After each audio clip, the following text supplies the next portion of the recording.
Hermanos, Dios los bendiga. Saludo con la paz del Señor a los que no saludé.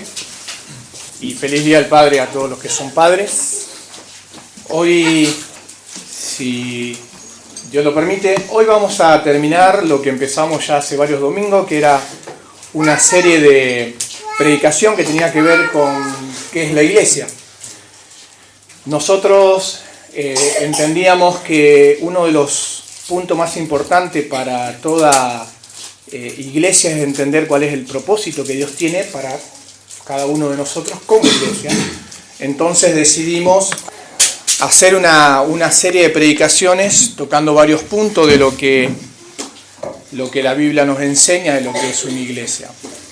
Y hemos recorrido por varios temas que hemos visto, la autoridad que Jesús dio a la iglesia con respecto a discernir el qué y el quién de aquellos que entran en el reino de Dios. Hemos visto también con respecto a cómo la iglesia se conduce ante la disciplina y el manejo de la disciplina. Hemos visto también de qué manera la iglesia representa ese reino en la tierra. Se acuerda que hemos visto que las personas de afuera observan que la iglesia pertenece al reino de Dios cuando realmente los miembros proclaman el Evangelio, pero dan testimonio también con sus vidas de que pertenecen a ese reino. Hoy lo que vamos a hacer es, para terminar, quisiera tocar el gobierno de la iglesia que promueve la unidad. ¿En qué consiste este último punto? Quisiera que podamos entender, cuando hablamos de gobierno, de que no se trata de un gobierno político ni tampoco un gobierno humano, sino de lo que la Biblia enseña o que nos muestra de qué manera la iglesia se conduce y a través de eso cuáles son los roles de los ministerios más representativos que la iglesia nos enseña. Por ejemplo, tenemos los ancianos, los diáconos, y luego tenemos también el gobierno que ejerce la iglesia como congregación. Entonces, básicamente lo que vamos a ver son esas tres cosas. El punto es que quiero enfocarlo hacia la unidad, ¿sí? Entender de que todas estas cosas, cuando funcionan bíblicamente, mantiene la unidad en la iglesia, ¿sí? Porque el primer propósito con la iglesia de parte de Dios es que la iglesia promueva el amor de Cristo y la unidad, lo cual Él nos enseñó que Él es uno con el Padre. Por tanto, vosotros sean unos, dice. Y eso es lo que queremos aprender, ¿sí? Así que vamos a orar y vamos a comenzar. Recuerde que como no es expositiva sobre un texto en específico, vamos a tocar varios textos bíblicos, por eso tal vez no le dé yo un texto para seguir. Sí pueden anotar los pasajes que voy citando para después verlos nuevamente en sus casas, pero vamos a tocar varios textos, ¿sí? Así que oramos. Señor, muchas gracias te damos, Padre, por permitirnos estar nuevamente en tu casa. Gracias porque podemos adorarte, glorificarte, Señor, y ahora queremos escucharte, Señor. Oramos, Señor, para que abras el entendimiento, pero por sobre todo que nos des gracias, Señor, para entender y comprender lo que quieres enseñarnos, Señor. Prepara nuestros corazones, Señor, transformalo, hazlo humilde, Señor, y que podamos recibir tu palabra con humildad para que verdaderamente podamos ser impactados por ella. Queremos glorificarte, Señor, y que lo que aprendamos podamos vivirlo para que verdaderamente Cristo pueda ser reflejado en este mundo oscuro, Señor, que vivimos. Queremos ser luz en nuestros hogares, en nuestra familia, en nuestra comunidad, en los lugares donde nos movemos, Señor. Y como iglesia queremos, Señor, representarte en la tierra como tú te lo mereces, Señor. Por eso ayúdanos. Oramos en el nombre de Jesús. Amén. Como dije, hermanos, este tema del gobierno no es algo que, digamos, nos despertamos a la madrugada pensando, ¿cómo es el gobierno de la iglesia? No es algo que está entre nosotros así latente, ¿eh? Nadie se despierta a la madrugada y se desvela y dice, ¿cómo es el gobierno de la iglesia? La realidad es que no es así. El punto es que, aunque no es así, sí es importante para nosotros entenderlo y saberlo, qué es el gobierno de la iglesia. Una ilustración que nos puede ayudar tiene que ver con pensar por un momento cómo funciona un pistón del motor de un auto. ¿Sí? Muchos de ustedes tienen vehículo, manejan, están arriba del vehículo y no van pensando, che, ¿cómo funciona el pistón? ¿Está arriba, está abajo? No, no pensamos en eso. Ahora, no pensamos mucho en eso, pero sin embargo, el pistón está ahí. Y si ese pistón se rompe, claramente, aunque no estamos pensando en eso, nos vamos a dar cuenta. Porque cuando se desincroniza todo el sistema, el auto va a mostrarnos que verdaderamente hay algo que está mal. Bueno, si pensamos en el gobierno de la iglesia, como dije, no estamos pensando constantemente en eso, pero sí, si el gobierno de la iglesia se ejerce de una manera incorrecta, claramente nos vamos a dar cuenta. No solamente nosotros, sino la gente que está alrededor de nosotros. Entonces, es importante que nosotros entendamos este punto. Ahora, vamos a definir primeramente, para hablar de el gobierno, de lo que significa una congregación. ¿Qué es una congregación? ¿O cuál es el significado de una congregación? Una congregación es la suma visible de aquellos cristianos salvados por el Señor que acordaron unirse bajo tres bases básicas. Una fe y un amor compartido en Jesús, un compromiso compartido de vivir como discípulos y seguidores de Jesús, y un amor y una responsabilidad compartida de cuidarnos unos a otros. Eso es una congregación. Eso es lo que la iglesia nos enseñó y nos enseña a través de la Biblia, de qué manera nosotros debemos conducirnos y comportarnos. Claramente hay un compromiso mutuo, un compromiso mío de cuidarlos a ustedes, un compromiso de ustedes de cuidarnos a nosotros. Y viceversa, ¿no? Eso es una congregación. Por lo tanto, ya vemos qué cosa hay. Una unidad. Una unidad. Claramente una unidad no se puede ejercer cuando uno va por un lado y el otro va para el otro. Esto nosotros lo hemos visto ya cuando verdaderamente la iglesia no tiene una visión clara hacia dónde va. Cuando una iglesia no tiene una visión clara, uno piensa que debemos ir para acá, otro piensa que debemos ir para allá, entonces nunca vamos a ponernos de acuerdo y no existe ninguna unidad. Eso no da gloria a Dios, sino todo lo contrario, confunde a las personas. Entonces claramente una congregación es un compromiso mutuo, compartido, que los miembros llevan adelante a través de la unidad, de un cuidado especial entre unos con otros. ¿Qué tiene que ver con el gobierno esto? Bueno, por toda la historia de la iglesia, siempre la iglesia se fue constituyendo a través de delegar responsabilidades unos a otros. Esto lo vemos en el libro de los Hechos, capítulo 6. Usted se acuerda que dice que estaban los apóstoles y ellos vieron que claramente se estaban como dispersando muchos de los creyentes porque no había un orden.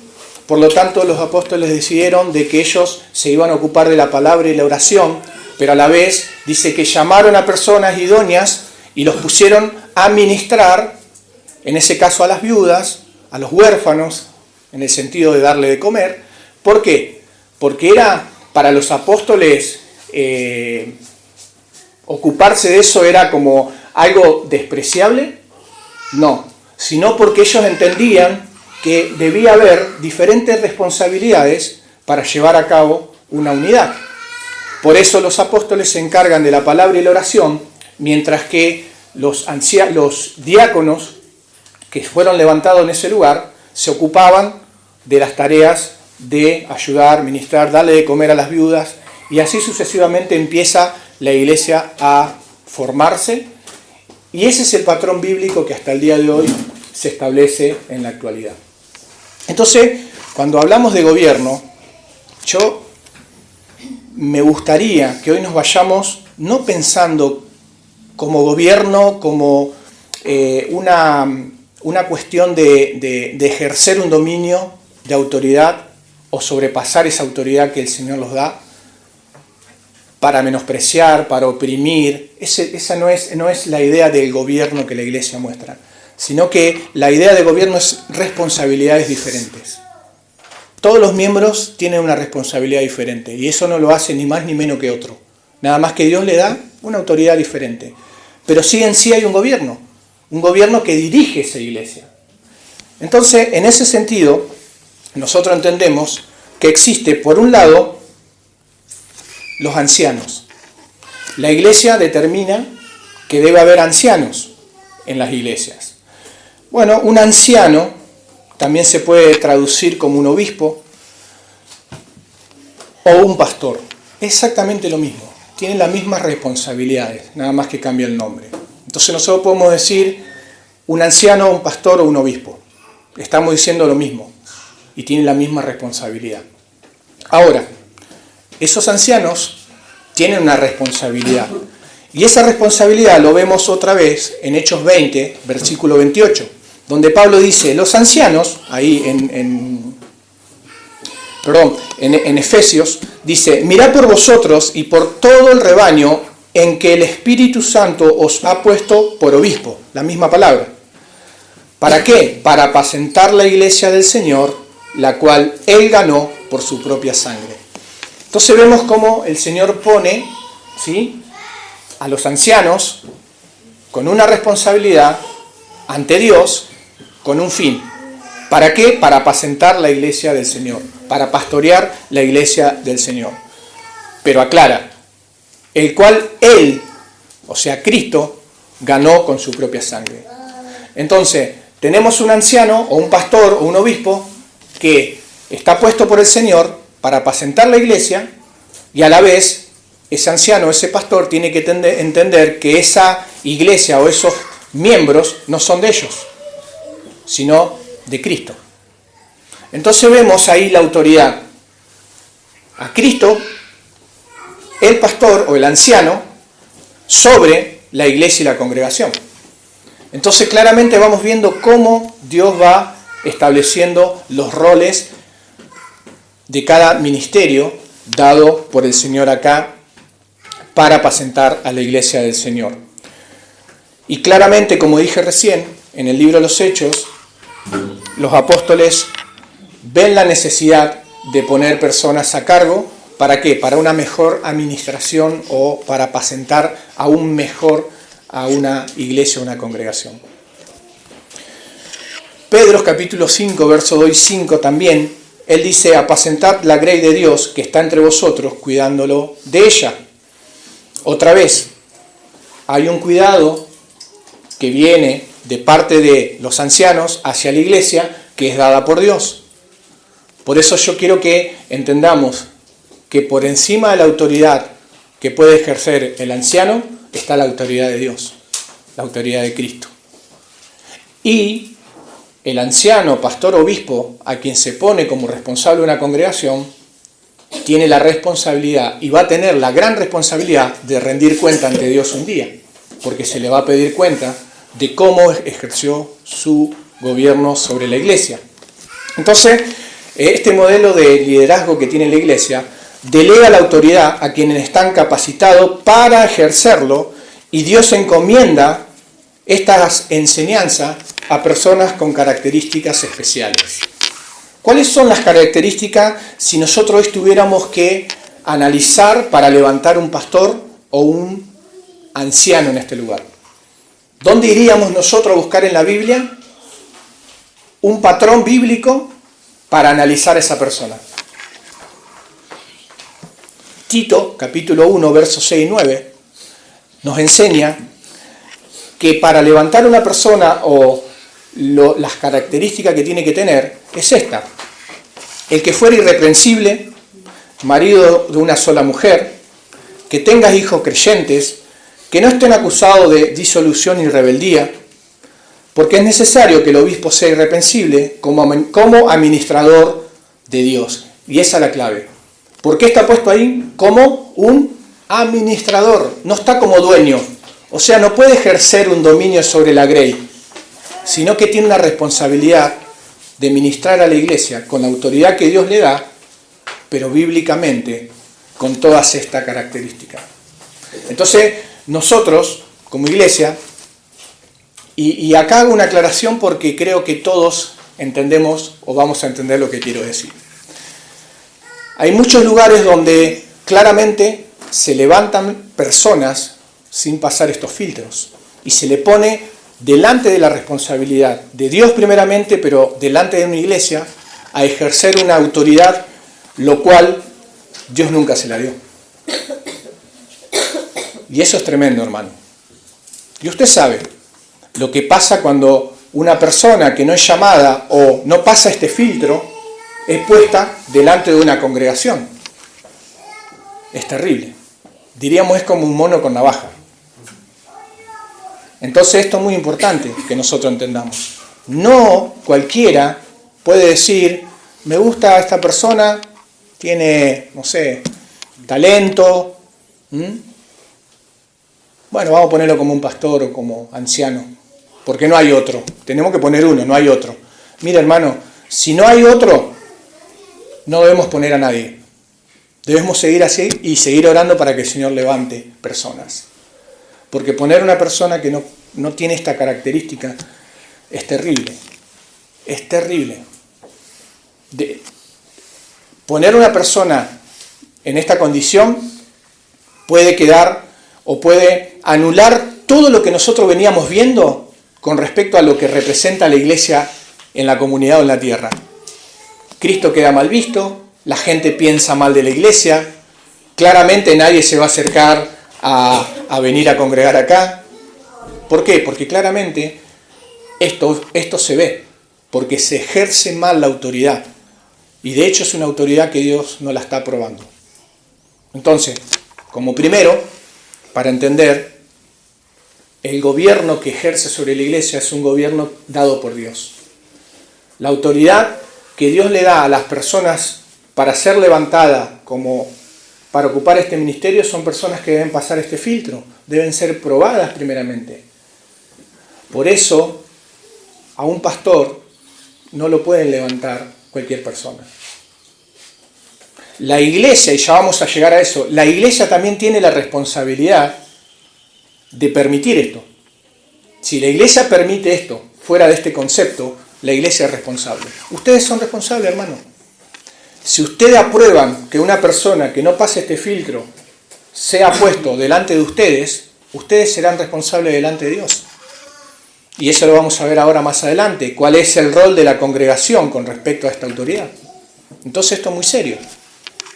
La pregunta es, ¿y ahora qué hago entonces? ¿Qué tengo que hacer? Bueno, primero estudiar la palabra de Dios, porque la palabra de Dios es la que nos va a enseñar de qué manera nosotros debemos poner a las personas a cargo de una congregación. Tu responsabilidad es estudiar la palabra de Dios, interiorizarte de qué manera Dios lo ve, cuáles son los requisitos, probar con el tiempo, ver si esta persona es verdaderamente de testimonio y así sucesivamente. Eso hace la iglesia. Bien, por otro lado, dijimos que es un administrador de Dios. Y como administrador de Dios, otra de las características que también nos enseña la Escritura es que no debe ser soberbio, iracundo, dado al vino, pendenciero, codicioso de ganancia deshonesta, sino hospedador, amable, bueno, sobrio, justo, santo, dueño de sí mismo, retenedor de la palabra, fiel como ha sido enseñada, para que también pueda, y esto es importante, exhortar con sana enseñanza y convencer a los que contradicen. Otra de las cosas que es importante, que la persona que esté a cargo de la iglesia debe ser una persona, no simplemente como administrador de Dios, sino también una persona retenedora de la palabra de Dios. No puede enseñar cualquier cosa. No puede enseñar el paturucito, como diríamos. Debe enseñar la palabra de Dios tal como es. Y no solamente enseñarla, sino que vivirla, que es más importante. Entonces, si nosotros juntamos estos requisitos, claramente la autoridad que ejerza sobre la iglesia, esa iglesia va a prosperar. Esa iglesia va a crecer. Esa iglesia se va a santificar. Dios va a santificar esa iglesia. Dios va a sacar lo que no es y va a poner lo que es. Dios va a atraer a aquellas personas que han de ser salvas a su iglesia, porque sigue siendo de Él. Pero Él pone sobre esa iglesia un gobierno dado por Él, y ese gobierno debe ser con la autoridad, bajo el filtro de su palabra y con todo temor y responsabilidad, sabiendo que un día va a dar cuenta delante de Dios. Bien, otro punto que también tenemos que tener en cuenta con respecto a los ancianos es que los ancianos llevan esa gran responsabilidad de velar por sus almas. Hebreos 13:17 dice que ellos, hablando de los pastores, dice, velan por sus almas como quienes han de dar cuenta delante de Dios. Otra de las cosas, tiene que tener en cuenta que cada uno de ustedes es importante para la persona que lo lidera. Por lo tanto, esa persona vela por ustedes, ora por ustedes, quiere saber cómo están ustedes, pregunta cómo están ustedes, porque le interesa. Usted vaya juntando esto, porque estas cosas son las que luego va a traer una unidad en la iglesia. Mira, hermano, en Rosario, no sé acá, en Rosario hay testimonio sobrado. De hecho, de mi parte y de mi familia tengo una hermana que fue una iglesia muy reconocida, grande en Rosario, de lo cual congregó durante 2 años y medio. Nunca conoció al pastor y nunca tuvo contacto con los hermanos. Y usted me dice, no, ¿en serio? Sí, ¿en serio? Entraba por una puerta y salía por la otra. Nunca lo llamaron, nunca le preguntaron cómo estaba, nunca comieron con ellos, nunca salieron a un parque, nunca nada. Entonces, ¿existe? Sí, existe. Y esto es real. Ahora, cuando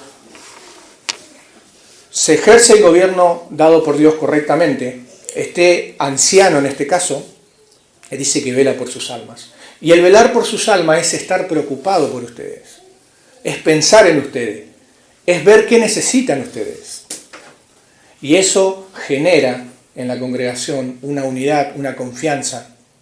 Y eso hace que la congregación empiece a funcionar correctamente. Porque de hecho, lo que hace el anciano como administrador de Dios es hacer lo que haría Dios con ustedes, estando visiblemente o físicamente entre ustedes. Es como un pasamano. El responsable de ustedes debe mostrar lo que Dios quisiera hacer con ustedes de una forma visible y táctil. Por eso está presente, está constantemente velando por usted y por sus almas. Y otra vez, más allá de que los ama a ustedes, pero el gran compromiso de esa persona es con Dios, porque dice, Él va a dar cuenta delante de Dios un día. Esto no es para que digamos, bueno, no quiero ser, no me gustaría tener el llamado anciano y a pastor, no. Dios quiera que este lugar, y es nuestra oración ministerial de parte de Rosario, que de este lugar se levanten pastores, ancianos, diáconos, y que ejerzan la autoridad que Dios le da. Es nuestra oración, hermanos. Mire, déjeme hacer un paréntesis. Existe iglesias que tienen de 10 a 15 o 20 anexos, de lo cual hay un solo pastor. Entonces, es un pastor del anexo 1, del anexo 2. Vio que hoy es muy normal, y a lo mejor me va a entender, hoy ya nadie come carne, ¿no? Me voy a ir un poquito del tema, pero hoy hay pollería por todo lado. Y por lo menos en Rosario vos vas a una pollería y vos tenés pollería 1, pollería 2, o sea, es la misma pollería, pero sacó varias sucursales. La pollería 1, la 2, la 3, pero es la misma. Bueno, hoy vemos iglesias así. Iglesias de tal nombre. Y está el anexo de este, el anexo de este, el anexo de esto. Bueno, ese no es el patrón bíblico. Pablo, cuando recorrió los lugares para establecer iglesia, él no fue el pastor de todas las iglesias. Y de hecho él dejó en la escritura, y le deja a Timoteo, a Tito, y le dice, busca hombres fieles, personas que se hagan cargo de ese lugar. Él iba, predicaba la palabra, establecía una iglesia, pero él seguía pero en esa iglesia quedaba un pastor a cargo. Sí, él edificaba a los hermanos a través de carta, pero el propósito era establecer iglesia en diferentes lugares. No de que un pastor sea responsable de todas, porque no puede. No puede. Entonces nuestra visión como iglesia no es que un pastor sea a cargo de todos los anexos. No, sino de que podamos ayudar a que en cada lugar donde el Señor nos permita ayudar, compartir, colaborar, se levanten pastores. Y ustedes, y su responsabilidad, debe ser orar por eso. Que Dios prepare sus corazones, toque sus corazones, sus talentos, sus dones. Que Dios despierte en el corazón el anhelo de pastorear, de servir. Y eso es un buen motivo de oración. Bien, volvamos acá. Entonces, un administrador, una persona que vela por sus almas, y una persona que está a cargo de ustedes, ejerce un gobierno claramente bíblico, porque Dios es el que está estableciendo en ese lugar personas que claramente puedan cumplir el rol por el cual Dios lo pone en ese lugar. Ahora, ese rol, si se ejerce de una forma equivocada, también puede traer una ruptura en la unidad. O sea, una persona que está a cargo y no cumple como Dios verdaderamente manda, va a traer disensión, va a traer ruptura en la unidad. ¿Por qué? Cuando Pedro le dice en el capítulo 1, verso 5, con respecto a los ancianos, él dice: apacentad la grey de Dios, pero después aclara, dice, no como teniendo señorío sobre los que están a vuestro cuidado, sino siendo ejemplo de la grey. Esto es importante también, porque ¿de qué manera una persona se puede enseñorear de otra? ¿Qué cree? ¿Qué piensa? ¿Qué significa señorearse de otra persona?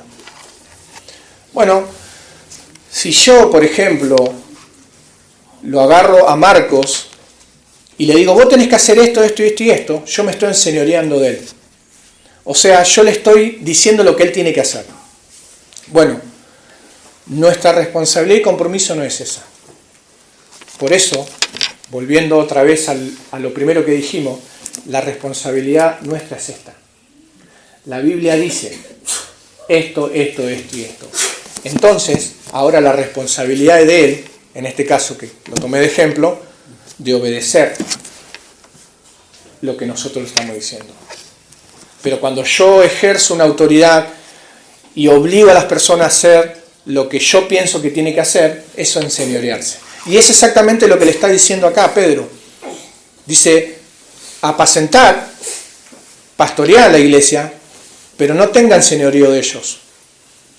No tengan señoría, no se abusen de esa autoridad dada por Dios para decirle lo que tienen que hacer, sino siendo ejemplo de la grey.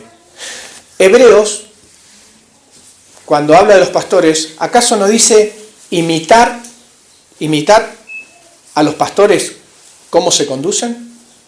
¿O dice imitar la fe de ellos y hagan lo mismo? Hay una gran diferencia. Una persona puede imitar a una persona y hacer lo mismo que la otra persona, pero no es lo que Dios le está diciendo, sino imitar la fe.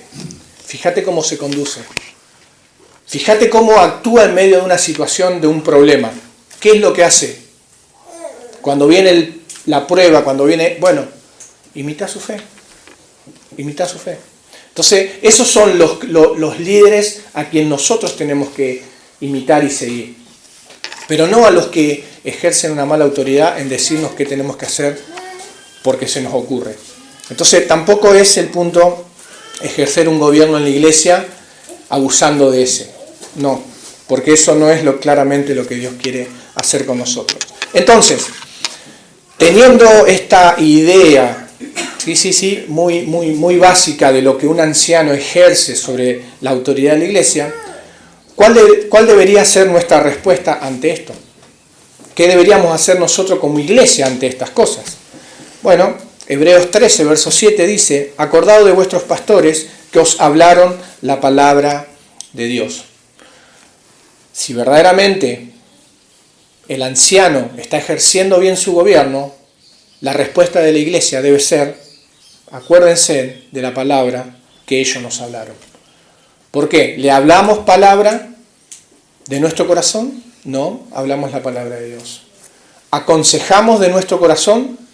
No, hablamos la palabra de Dios. Entonces la respuesta de la iglesia, ¿cuál es? Escuchen la palabra de Dios y obedezcan. Entonces eso va a tener unidad.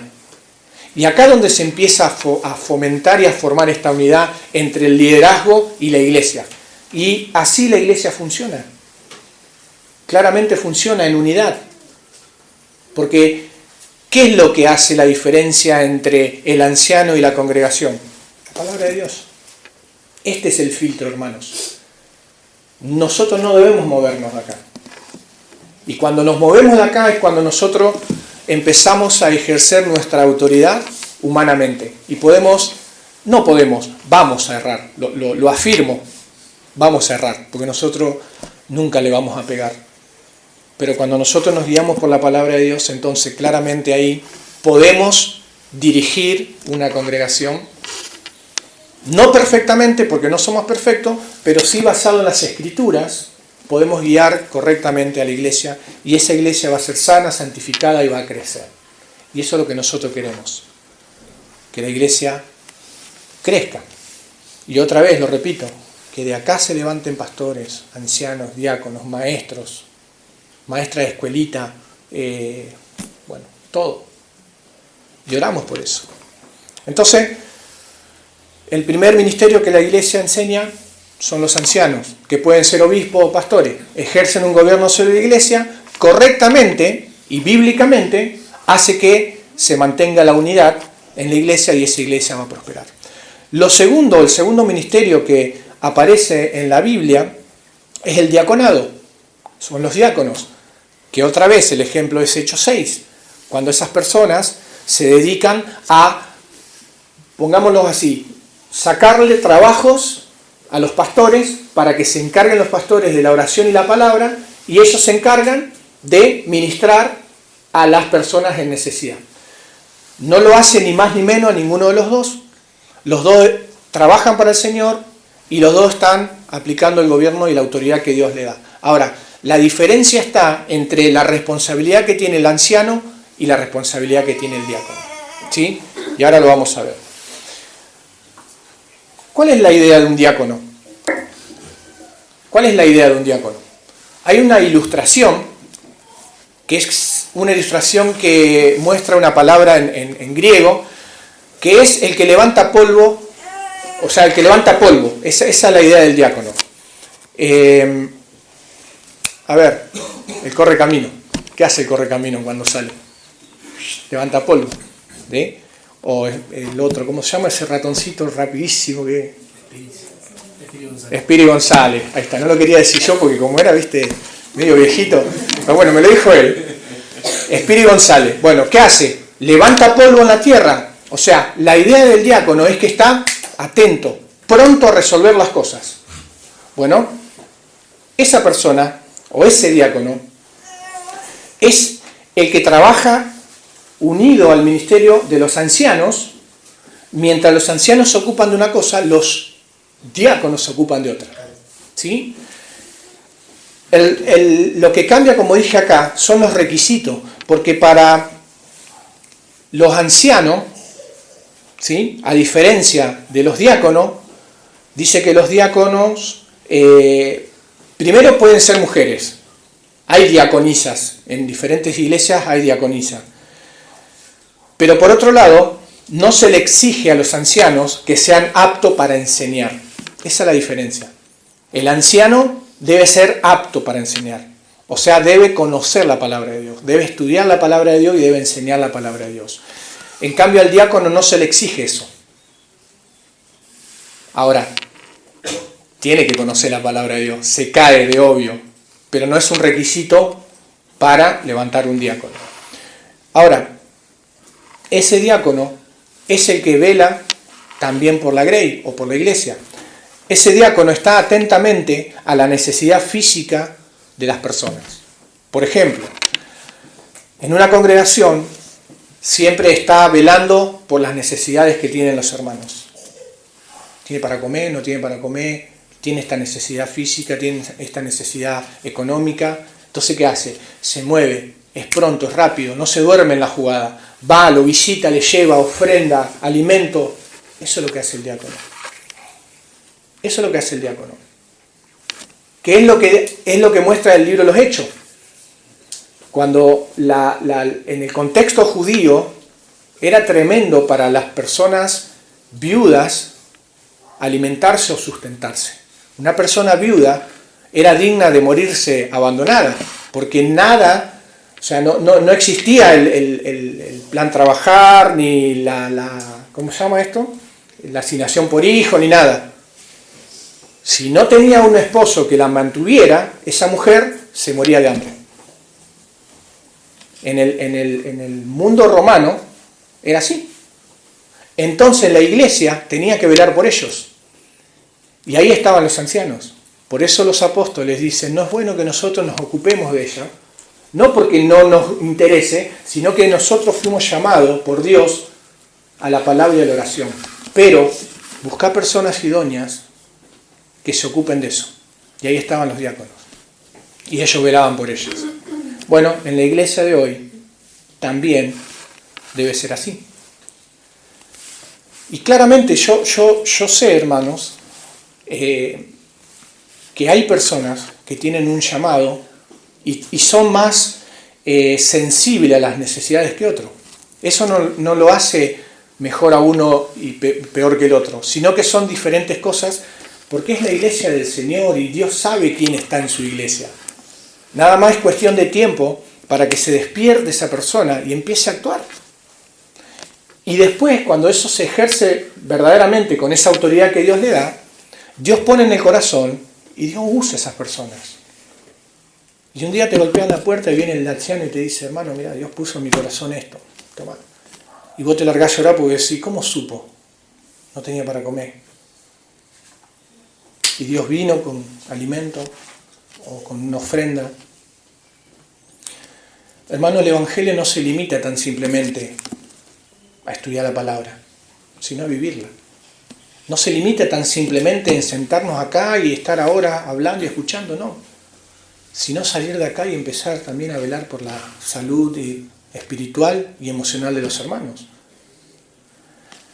Y ahí están los diáconos. Y Dios los pone en la iglesia justamente para que, junto con los ancianos, puedan dirigir a la iglesia. Uno se ocupa de una cosa, el otro se ocupa del otro, pero los dos se están ocupando de lo mismo, de la iglesia que es del Señor. Entonces están los ancianos, están los diáconos.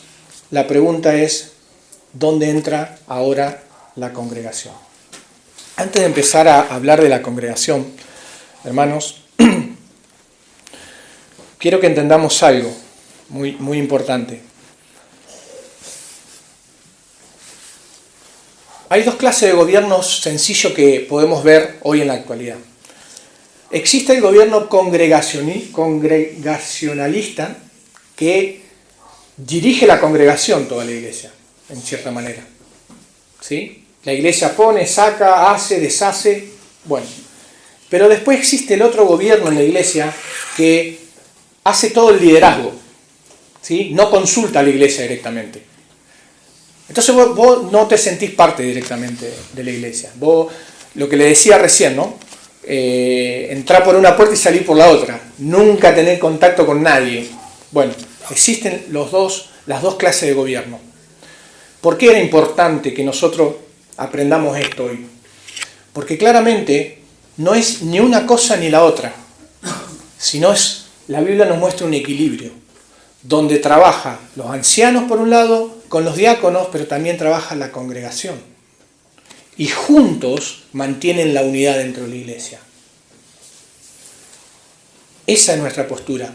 Iglesia Vida para Dar Vida tiene esa postura. El liderazgo ministerial trabaja junto con la iglesia. ¿Toman decisiones juntos? Sí, pero no en todas las áreas. Y ahora vamos a explicar por qué. Entonces, hoy aprendemos esto. hoy, como Ministerio de Vida para Dar Vida, la iglesia se conduce de esta manera, ¿sí? Hay decisiones que toma el liderazgo, los ancianos, que trabajan junto con los diáconos y hace partícipe a la iglesia en tomas de decisiones. Y claramente ustedes ya han participado de tomas de decisiones. Y ahora vamos a unificar estas dos cosas, ya para ir terminando, ¿no? Entonces, el equilibrio entre el liderazgo de los ancianos y la congregación. ¿Cómo podemos obedecer entonces el mandamiento bíblico de obedecer, de sujetarnos a nuestros líderes y al mismo tiempo ejercer nuestra responsabilidad como miembro de guardar la pureza del Evangelio? Bien, una manera útil de pensar en esto es considerar la importancia y la claridad del problema. Ejemplo, Marcos se va a comprar un auto, ¿sí?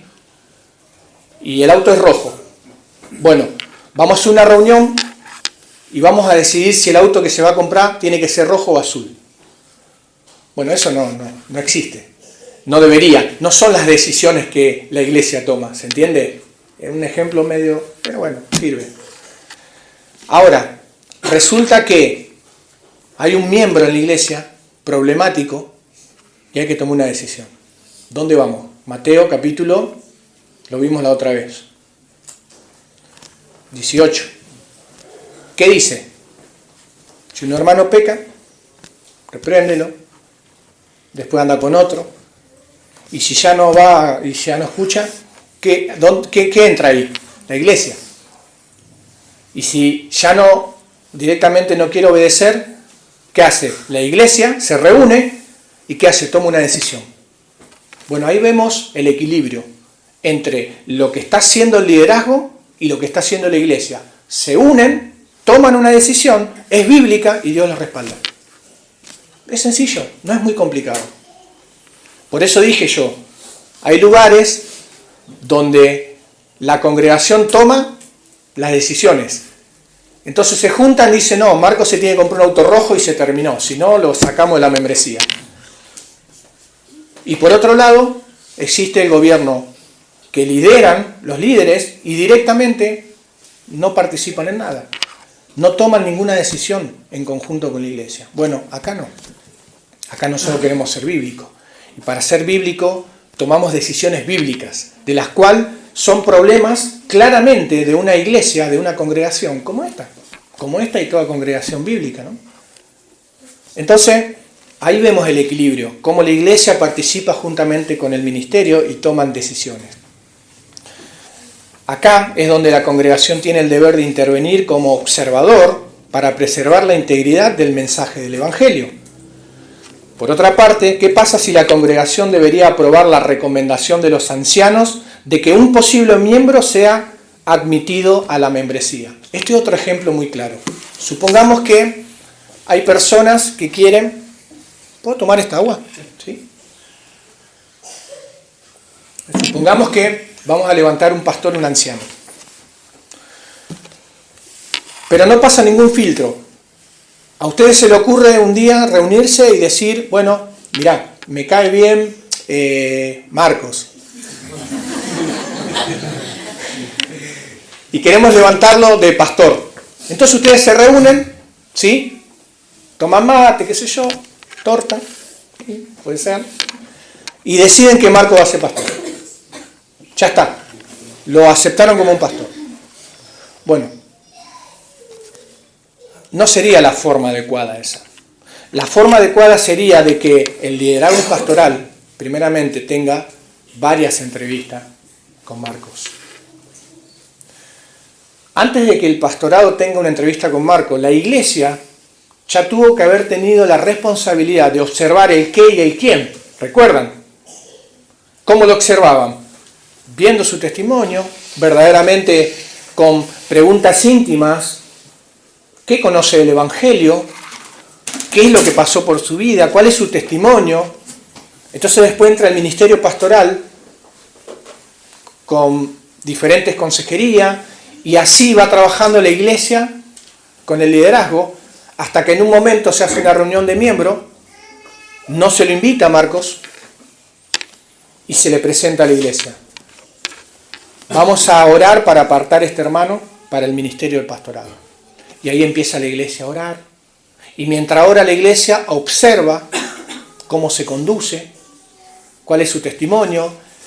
Y cuando llega el momento de levantarlo, se vuelve a reunir la iglesia y se pregunta, hermanos, en el tiempo que hemos tenido en observación a Marco, ¿alguien se opone o ha visto algún pecado en el hermano que nosotros, como iglesia y ministerio, no nos dimos cuenta? Y ahí se levanta uno y todos lo apedrean porque... Y llega el momento que se toma la decisión, entonces ahora se hace una reunión y se dice, hermanos, hoy apartamos para el ministerio de pastorado a Marcos y se lo presentamos a la iglesia. Ahora su responsabilidad como iglesia y nuestra responsabilidad como ministerio es orar por él, para que el Señor lo edifique, lo santifique, lo use. ¿Entiende cómo funciona? No podemos nosotros despegar las autoridades y los gobiernos dados por Dios, porque si no, no estaríamos siendo una iglesia bíblica. Y yo sé, hermanos, que todo esto, en este tiempo de la actualidad, no es muy común hablar de gobierno. Cuando vos hablas de gobierno, automáticamente te ponen un freno. Hermanos, nadie quiere ser, o mejor dicho, a nadie le gusta la autoridad, si somos sinceros. A nadie le gusta la autoridad. ¿A quién le gusta estar sujeto a otro? ¿A nadie? A mí no me gusta. Pero Dios manda a que nosotros nos sujetemos. Por eso Pedro dice, sujetaos a vuestros pastores, porque ellos velan por ustedes. A los jóvenes mandan a que se sujeten a sus líderes. En una familia, Dios le ha dado la autoridad a los padres. Niños, sujétense a sus padres. Honren a sus padres. Padres, no asperéis a vuestros hijos. Esposa, sujetaos a vuestros esposos. Esposo, ama a tu esposa como Cristo amó la iglesia. Es lo mismo, la iglesia del Señor sigue siendo la misma. Y dentro de la iglesia también hay gobiernos y autoridad puesta por Dios. Y si nosotros entendemos esto y respetamos esto, claramente vamos a ser una iglesia que mantiene la unidad. Porque cuando hay falta de autoridad, hay rebeldía. Cuando hay falta de humildad, hay división. Y nosotros no queremos eso, porque entendemos que no es bíblico. La iglesia debe funcionar de una manera correcta. Y para eso nosotros tenemos que entender cómo funciona. Cómo funcionó siempre y cómo debe funcionar hoy. Sigue siendo lo mismo. No hay cosas nuevas para experimentar. Por lo tanto, ¿cuál es nuestra responsabilidad entonces como iglesia? Ya a modo de aplicación. Pensando en el primer ministerio que presentamos, que fue el de los ancianos, nuestra responsabilidad, primero antes que todo, es sujetarnos a ellos. ¿Sí? Sujetarnos a ellos. Pero no queda ahí. También nuestro deber como iglesia es discernir qué es lo que nos están enseñando. No debemos comprar cualquier verdura. Nosotros tenemos que estar velando por los pastores, orando por ellos, pero también cuidándolos en qué nos están enseñando. La pregunta es, ¿y eso es bíblico? Sí, claramente. Fíjense en lo que dice Hechos 17, verso 11. Y estos eran más nobles que los que estaban en Tesalónica, pues recibieron la palabra de Pablo, recibieron la palabra con toda solicitud. O sea, escucharon toda la palabra, todo. Pero dice, escudriñando cada día las escrituras para ver si estas cosas eran así. Ellos no se fueron de acá a sus casas y dijeron, che, qué lindo que dijo el hermano Carlos, todo muy lindo todo. La verdad que se pasó. No dijo eso. Ellos se fueron de acá, agarraron la Biblia y empezaron a investigar. Y eso es lo que tenemos que hacer nosotros.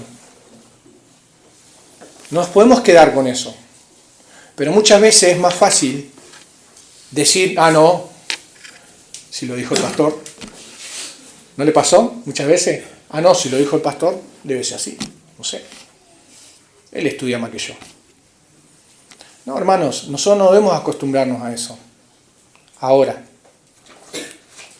si vamos a ir al líder a reprocharle algo, hay dos cosas que tenemos que aprender. Primero debemos ir con mansedumbre y humildad. Y segundo, tenemos que ir con convicción de lo que vamos a querer corregir. Porque muchas veces nosotros queremos agarrar la Biblia y le queremos hacer decir lo que no es, o queremos imponer lo que no es. Y claramente necesitamos humildad para eso. Esa es nuestra responsabilidad como iglesia y como congregación. Examinar lo que nos enseñan, porque es nuestra responsabilidad. Si nosotros dejamos que acá en este púlpito se pare cualquiera y diga lo que se le parece, bueno, el que lo dice va a tener un problema. Pero ustedes como congregación también, porque son responsables. Son responsables. Recuerden la predicación que hemos hablado. La responsabilidad de saber y discernir el qué y el quién pertenece al reino es nuestra responsabilidad. Segundo, con respecto a los diáconos, debemos orar. Debemos orar para que el Señor ponga en el corazón de nosotros personas que verdaderamente tengan ese llamado, porque es importante, hermano. Créame que es importante. Mire, nosotros en Rosario tenemos los diáconos, está Gaby Peralta y Rubén Mesa, Gaby con su esposa, y hace mucho tiempo empezamos a recoger mercaderías el día de Santa Cena y empezamos a juntar cosas ahí, y luego en la semana entre todos, porque esto también es un trabajo entre todos, o sea, si yo me entero que Marco está y tiene necesidad, automáticamente yo llamo al diácono y le digo, mirá hermano, vos sabés que me enteré que el hermano está en necesidad, y el hermano ya sabe lo que tiene que hacer. Él va a la iglesia, busca los alimentos y va y lo visita y le provee. Bueno, ¿qué es lo que está haciendo ahí? Le muestra el amor de Dios, le muestra el cuidado de Dios, estimula su fe, opaca su orgullo, porque eso es importante. Muchas veces no pedimos ayuda porque somos orgullosos. ¿Cómo está, hermano? Re bien. Y no tiene para comer. Yo lo he hecho, hermano. Yo lo he hecho. En pandemia el Señor me dio 200 bifes con los hermanos que llegaban a mi casa con mercadería. Es una realidad. Y pasa en todas las áreas, no solamente en la economía, en todas las áreas. Tenemos problemas y no queremos hablar, porque nos da vergüenza. Bueno, eso es orgullo. Bueno, pero el Señor trabaja. Entonces es importante. Y permitir que se haga eso hace que glorifique a Dios, y a la vez al diácono se le está dando o se le está confirmando esa autoridad que Dios le dio, ese gobierno por el cual Dios lo puso en la iglesia para que pueda trabajar con la Grey y los hermanos. Y claramente eso mantiene la unidad, porque eso, vos ves eso y decís, wow, gracias hermano.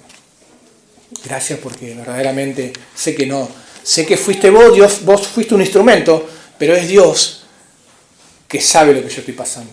Entonces ya lleva a mi mente a pensar, che, qué grande, Dios verdaderamente no se duerme, no está ajeno a mis necesidades, Dios siempre está y utiliza cualquier área, situación o momento o persona para bendecirme, y eso glorifica a Dios.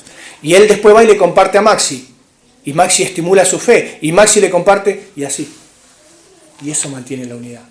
Entonces, permitir que los gobiernos que dio Dios y la forma que quiere que dirija su iglesia siempre va a glorificar su nombre, siempre va a estimular nuestra fe y siempre nos va a dar crecimiento y santificación.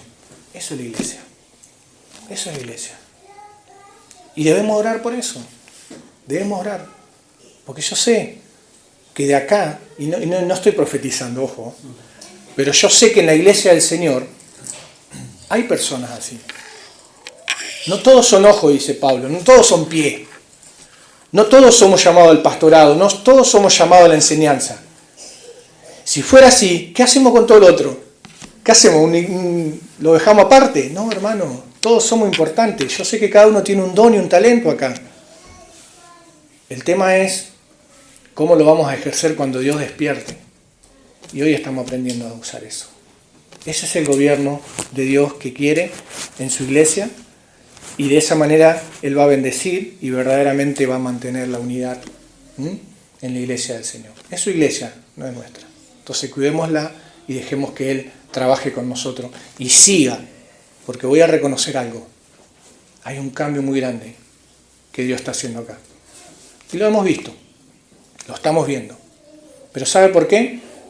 Por la humildad y por permitir que Dios trabaje con ustedes. Tan simplemente eso.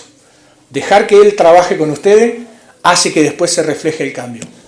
Pero cuando hay corazones rebeldes, cuando hay corazones orgullosos, cuando no hay humildad, hay choque. Y así nunca Dios va a trabajar. Así nunca va a trabajar. Entonces, oremos por eso, que el Señor siga trabajando con nosotros, nos siga enseñando y siga trabajando con nuestros corazones para que Él siga trayendo crecimiento, madurez y santificando su iglesia. ¿Sí? Amén. Oramos. Señor, muchas gracias, Padre. Gracias por tu palabra.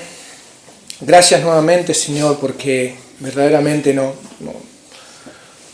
da gozo saber el privilegio, Señor, que nos has dado, Señor, de poder ser primeramente tus hijos, Señor, salvados por Jesús, justificados por su obra, santificados por tu palabra y tu espíritu.